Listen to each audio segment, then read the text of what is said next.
In this video, I'll show you how to view saved items on Facebook. Ensure you subscribe and turn on the bell notification to this channel for lots of educational guides and contents like this. Head over to your Facebook, right? I think there are actually two ways you can do that first.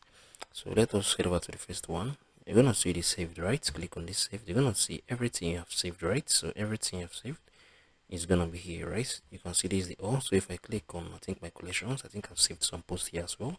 So you're gonna see everything I've saved, right? Then the second way is click on your profile, right?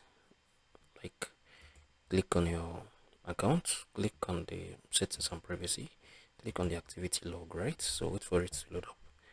Now you're gonna click on this, your Facebook activity, right? So you're gonna scroll down.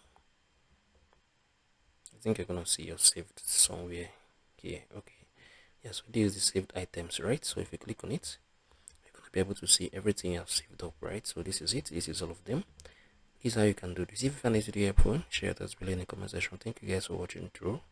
I'll see you all in the next video.